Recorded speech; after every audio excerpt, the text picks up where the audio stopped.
हमारे साथ तमाम खास मेहमान भी मौजूद हैं और तंवर साहब का मैं रुख करूंगा, लेकिन उससे पहले एक अहम खबर। पुलिस ने जारी किया है हिंसा के आरोपियों का पोस्टर, जिसका जिक्र पुनीत भी कर रहे थे। पुलिस ने की है लोगों से इनकी सूचना देने की अपील। हिंसा में शामिल आरोपियों की धरपकड़ तेज होती हुई नजर आ रही है। तंवर साहब हमारे साथ मौजूद हैं, उनका हम रुख करेंगे, लेकिन उससे पहले पुलिस क्या कह रही है इस मामले को लेकर और इस पोस्टर को लेकर सुनते हैं।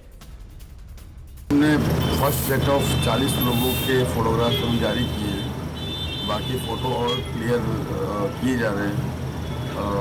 ये 40 फ़ोटो का कोलाज हमने इशू किया है। आम जनता से अपील करते हैं कि इनके बारे में बताएं और हमारा जो है कानून का, सरकार का, प्रशासन का मदद करें ताकि सही लोगों की शिनाख्त हो सके। हमारे इस पूरे क्षेत्र में जितने भी सीसीटीवी कैमरे हैं, इन सीसीटीवी कैमरे की फुटेजेज हैं और उन फुटेजेज से हमने ये इन फोटोग्राफ्स बनाए।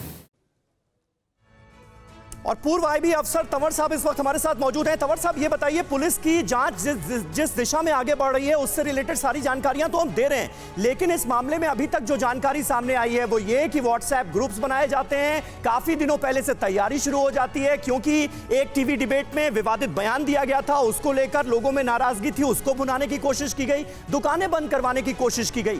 तब पुलिस डिपार्टमेंट जो है वो अलर्ट मोड पर क्यों नहीं आया? और अगर आ जाता या लोकल इंटेलिजेंस को इसकी सूचना मिल जाती तो शायद ये हिंसा, ये घटना नहीं हो पाती।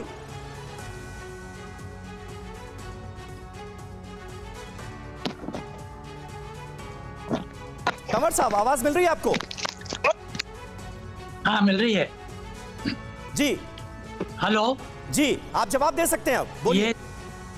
हाँ, ये सांप्रदायिक दंगे जो हैं वो देश के लिए बड़े घातक होते हैं और इसके अंदर षड्यंत्रकारी बहुत पहले से तैयारी करते हैं और इंटेलिजेंस की बहुत आवश्यकता है, क्योंकि इंटेलिजेंस जो नेटवर्क है वो अगर ग्राउंड पे मजबूत होगा तो हमें पहले से सूचना मिलने पर पुलिस को सूचना दी जाती है और कार्रवाई होती है।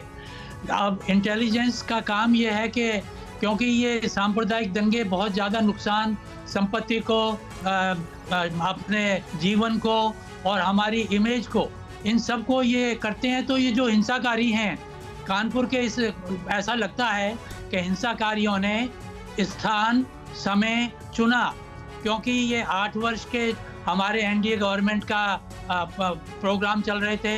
हमारे 75वीं जो है अमृत आज़ादी का वर्ष चल रहा था और हमारे इन्वेस्टमेंट जो यूपी में वो चल रहे थे। कह रहे हैं कि एक बहुत ही महत्वपूर्ण मौका था, एक तरीके से वहां पर वीवीआईपी मूवमेंट था और उसी समय इस जगह को चुना गया, इस तरह का प्रयास किया गया।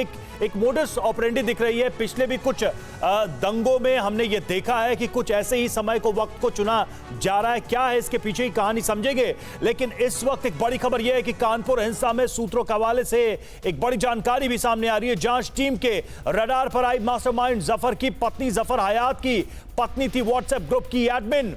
जफर की पत्नी के नंबर से बंद सफल बनाने का लिखा गया था प्लान और ग्रुप पर बंद का ऐलान वापस लेने की बात पूछने पर ग्रुप मेंबर व्यापारी को फटकार लगाती भी उसमें नजर आई है इस ग्रुप में। और एटीएस की टीम जफर की पत्नी से पूछताछ कर सकती है। प्रीति हमारे साथ, हमारे सहयोगी जुड़े हुए, सीधे चलेंगे उनके पास। प्रीति, जफर की पत्नी के बारे में क्या अभी तक जानकारियां मिल रही हैं? किस तरह के इन्वॉल्वमेंट की बात कही जा रही है? एडमिन तो पता चल चुका है, ये बात सामने आई है कि उस ग्रुप की वो एडमिन थी, लेकिन इसके अलावा किस तरह का प्रोवोकेशन या किस तरह की प्लानिंग में वो लिप्त नजर आ रही है? देखिए, जब से ये जो कानपुर की जो घटना हुई थी उसके बाद से ही जफर की जो पत्नी थी वो पुलिस की रडार पर थी, लेकिन अब अपडेट ये है कि जफर की जो पत्नी है वो एटीएस की रडार पर है। उसका कारण ये है कि जो ग्रुप बना था, जो व्हाट्सएप ग्रुप बना था जिसपे दुकानें बंद करने से लेकर पूरी प्लानिंग की गई थी, उसकी जो ग्रुप एडमिन थी वो जफर की पत्नी थी। और साथ ही जफर की पत्नी व्यापारियों को फटकार लगाते हुए भी उस जो ग्रुप था, व्हाट्सएप ग्रुप था, उस पर नजर आई थी।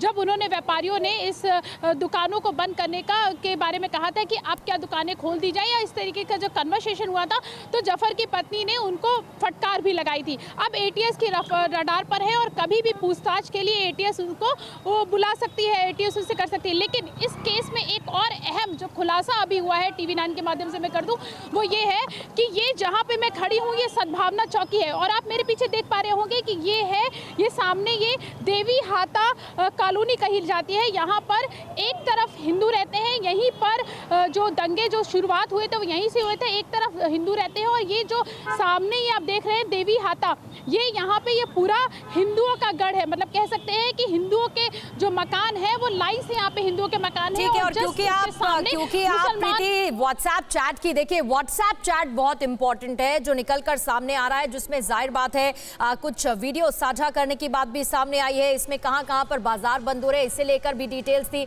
लेकिन इससे ये भी समझना होगा क्या इससे ये भी क्लैरिटी मिलती है कि इस तरह की पत्थरबाजी या तमाम तरह की प्लानिंग भी हो रही थी कि हिंसा भड़काई जा सके, ये भी समझना होगा। प्रीति आप रहिएगा। अड़ी सोमवार से शुक्रवार शाम 6 बजे सिर्फ TV9 भारतवर्ष पर।